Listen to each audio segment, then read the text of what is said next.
El paro ha subido en 3.693 personas, situándose en 127.978. 127.978. Por lo tanto, el Gobierno,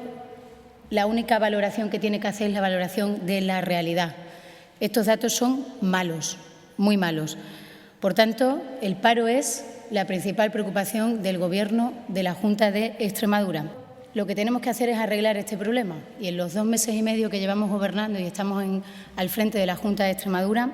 se ha puesto en marcha el Plan de Empleo Experiencia con contrataciones que comienzan ya en el mes de octubre y noviembre por parte de los ayuntamientos de la región con una dotación económica de 30 millones de euros y estamos ya a punto de finalizar la preparación del Plan de Empleo Social que les presentaremos en las próximas semanas, que se pondrá en marcha en las próximas semanas y que estamos haciendo junto con la necesaria colaboración e implicación de las diputaciones provinciales y que, como ustedes saben, va a tener una dotación de 24 millones de euros y que va a ir dirigido principalmente a las personas más débiles que quieren buscar trabajo, que no lo encuentran y que no tienen una oportunidad de empleo, que son esos parados de larga duración y paradas de larga duración, que son el 45% de los desempleados de nuestra región. Necesitamos de la concertación social y del esfuerzo conjunto de quienes quieren que Extremadura baje una tasa de paro demoledora que tiene quebrada socialmente a esta región. Por eso les anuncio que el próximo miércoles 7 de octubre se firmará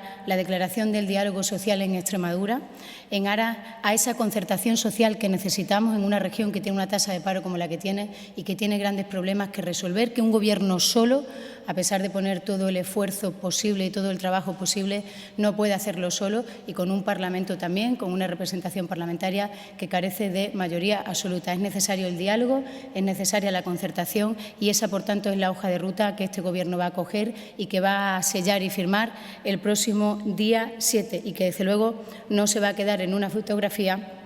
porque tenemos la obligación de cumplir con aquello con lo que nos comprometimos con los ciudadanos y, en este caso, el desempleo, como saben, y atajar las cifras del paro es uno de nuestros principales problemas y de nuestros principales compromisos en ese contrato con la ciudadanía.